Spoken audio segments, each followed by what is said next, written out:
Hello everyone, मैं हूँ रीटा उपाध्याय और आपका एक बार फिर से स्वागत है सर श्यामलाल चौधरी जी के इस चैनल पर। एमपीपीएससी के जो निःशुल्क क्लासेस स्टार्ट कराई जा रही है हमारे चैनल पर, उसमें मैं आपको यूनिट 3 पढ़ाऊंगी और जो कि है मध्य प्रदेश का भूगोल।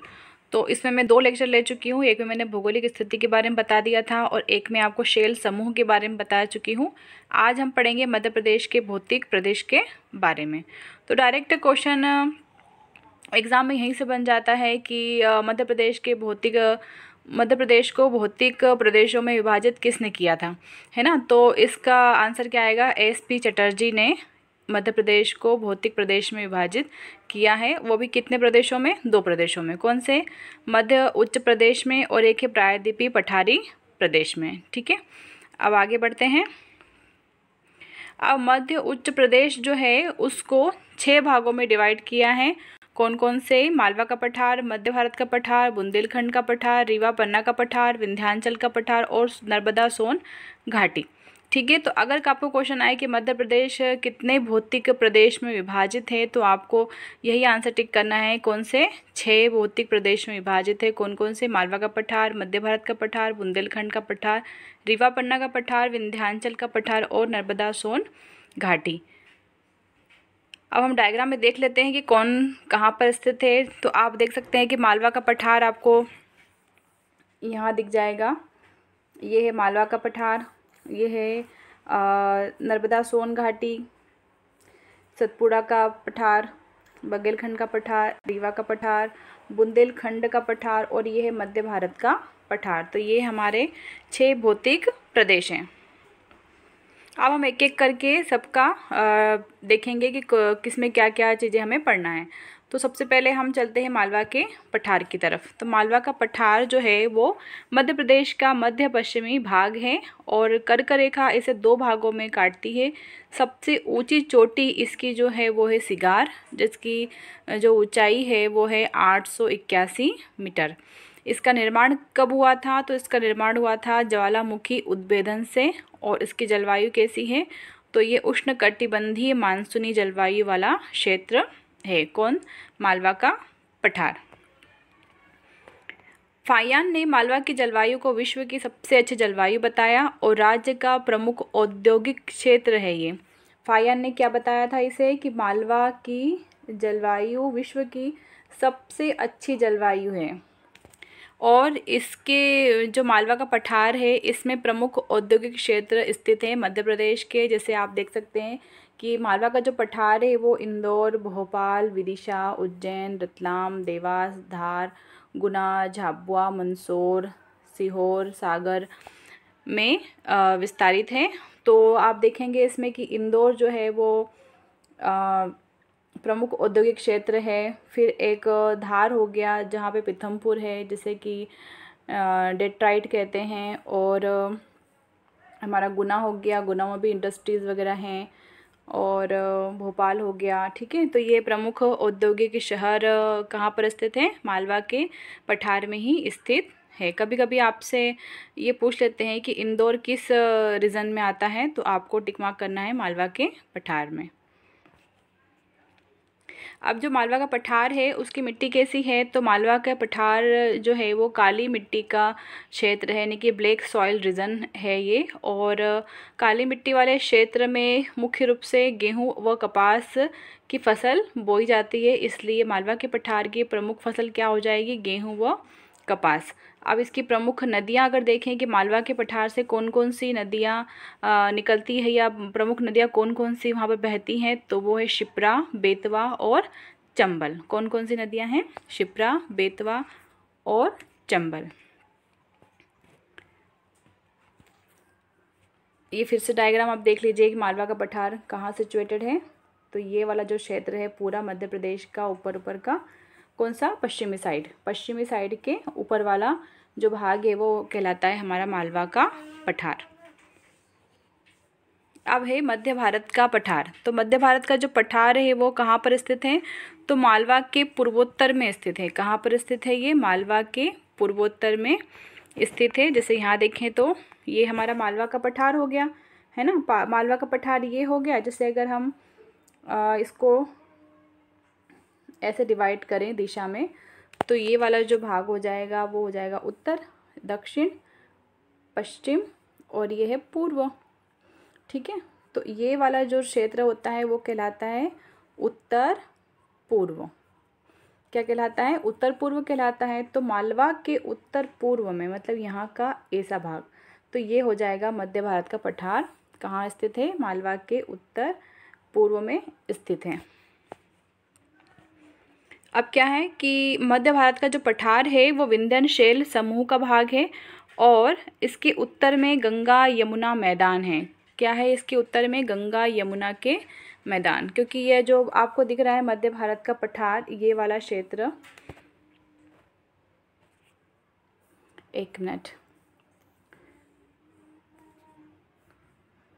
ये वाला जो दिख रहा है ये मध्य भारत का पठार हो गया। ठीक है, अब इसके ऊपर जो ये वाला क्षेत्र होता है यहाँ पर, तो यहाँ पे लग जाता है गंगा यमुना के मैदान यहाँ पर स्थित है। कहाँ पर स्थित है? गंगा यमुना के मैदान यहाँ पर स्थित है। इसीलिए ये बोल रहे हैं कि जो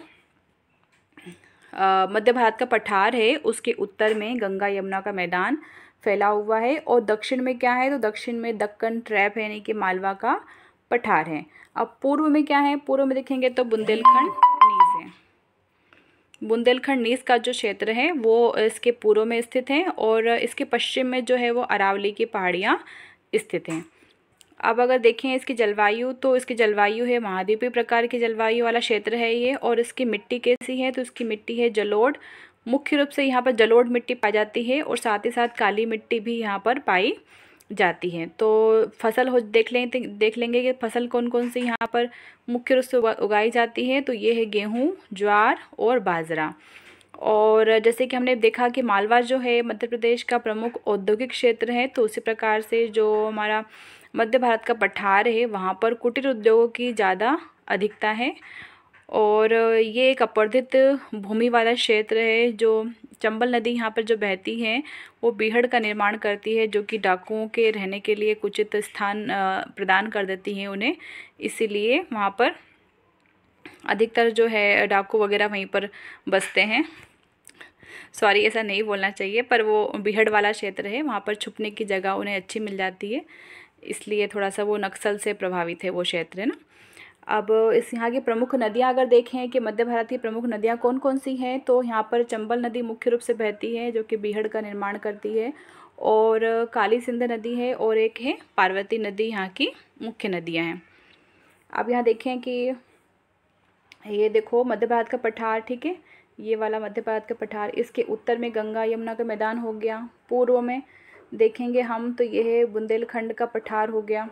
अब इसके पश्चिम में देखेंगे यहाँ पर, तो यहाँ पर हो गई अरावली, और इसके दक्षिण में अगर देखें तो ये हो गया मालवा का पठार। अब है नेक्स्ट रीवा पन्ना का पठार। तो रीवा पन्ना का पठार कहाँ स्थित है? मध्य प्रदेश में। अगर इसकी स्थिति को देखें तो हम कह सकते हैं कि मालवा के उत्तर पूर्व में स्थित है। कहाँ पर स्थित है? मालवा के उत्तर पूर्व में स्थित है। जैसे कि अभी हमने ये देखा था, ये है मालवा का पठार, ठीक है, ये मालवा का पठार हो गया, और ये हो गया ये उसका उत्तर पूर्व। कहाँ का? किसका? मालवा का। ये वाला क्षेत्र जो हो जाता है ये है उत्तर पूर्व। तो रीवा पन्ना का जो पठार है ये वाला, ये किस साइड आता है? मालवा के उत्तर पूर्व में स्थित है। अब ये क्या है? ये है मुख्य रूप से विंध्यन कगारी प्रदेश भी इसे कहते हैं। रीवा पन्ना के जो पठार है उसे दूसरे किस नाम से पुकारा जाता है? तो उसे विंध्य कगारी प्रदेश भी कहते हैं। और इसकी सर्वोच्च शिखर कौन सा है इसका? तो इसका सर्वोच्च शिखर हो जाएगा गुडविल या सद्भावना शिखर, जो कि दमोह में स्थित है। और बुंदेलखंड, हाँ, रीवा पन्ना का जो पठार है इसके उत्तर में क्या स्थित है? बुंदेलखंड का पठार स्थित है, जो रीवा पन्ना का पठार है उसके उत्तर में बुंदेलखंड का पठार स्थित है, ठीक है। और जो रीवा पन्ना का पठार है, अगर उसका विस्तार देखें कि मध्य प्रदेश में वो कितने ज़िलों में स्थित है ये पठार, तो आप देख सकते हैं कि दमोह, रीवा, सतना और पन्ना, ये 4 ज़िले हैं जहाँ पर रीवा पन्ना का पठार क्या है? विस्तारित हैं। अब रीवा पन्ना पठार मुख्यतः विंध्यशैल समूह का का भाग है, यानी कि विंध्यन शैल समूह से ये बना है। हमने पिछले वीडियो में पढ़ा था कि रीवा से लेकर के पश्चिमी राजस्थान तक क्या है, विंध्य शैल समूह स्थित है। ठीक है, तो रीवा पन्ना का पठार सारा किससे बना है, विंध्य शैल समूह से बना है। अब हम देखें कि भांडेर व कैमूर जो होता है वो इसकी दक्षिण पूर्वी सीमा बनाते हैं, और भांडेर व कैमूर गंगा व नर्मदा के बीच जल विभाजन का कार्य करते हैं, और हीरा व चूना पत्थर यहाँ के प्रमुख खनिज हैं, और मिट्टी बलुई लाल मिट्टी पाई जाती है। ठीक है, तो डायग्राम में देख लेते हैं हम कि जो भांडेर है और कैमूर, देखिए ये देखिए यहाँ पर ये हो गया, ये वाला जो क्षेत्र है ये भांडेर हो गया, और ये वाला हो गया कैमूर। ठीक है, और हमारा रीवा पन्ना का पठार भी कहाँ सिचुएटेड था, इसी भाग में सिचुएटेड है, यहाँ पर है ना, इस साइड है। तो ये जो है इसकी जो ये दोनों जो है भांडेर और कैमूर इसकी दक्षिणी सीमा बना रहे हैं, और यहाँ पर ये देखेंगे यहाँ पर है नर्मदा नदी। ठीक है, ये नर्मदा नदी हो गई है ना, यहाँ से निकलती है ना नर्मदा नदी, और ये जो है यहाँ पर कौन बहती है, यहाँ पर इस साइड बहती है गंगा नदी। तो ये जो पर्वत है कौन से, जो श्रेणियाँ हैं, सॉरी पर्वत नहीं श्रेणियाँ हैं, पर्वत श्रेणियाँ कौन से, कैमूर और भांडेर, तो ये क्या करती हैं, गंगा नदी का और जो नर्मदा नदी का जल है उनके बीच का विभाजन कर देती है। इसकी वजह से ये दोनों क्षेत्र आपस में नहीं मिल पाते हैं।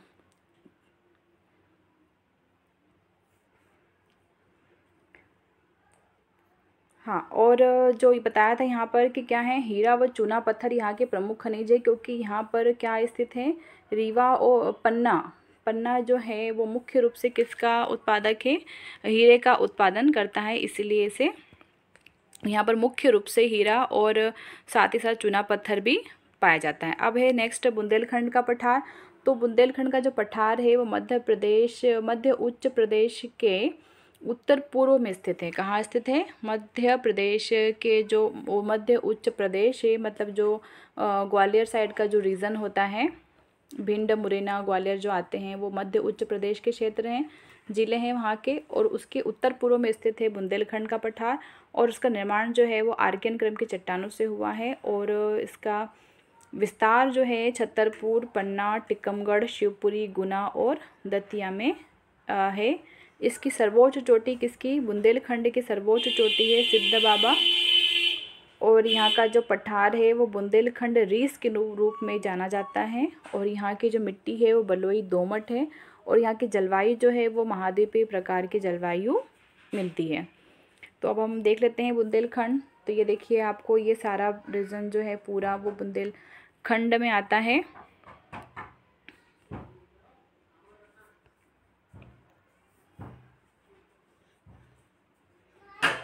ठीक है, और ये जो देखेंगे यहाँ पर कि ये जो क्षेत्र है इसके मध्य उच्च पठार के उत्तर पूर्व में स्थित है। ठीक है, ये साइड हो जाएगी उत्तर पूर्व, तो यहाँ पर क्या है, मध्य भारत का पठार है, और इसके उत्तर पूर्व में बुंदेलखंड का पठार स्थित है।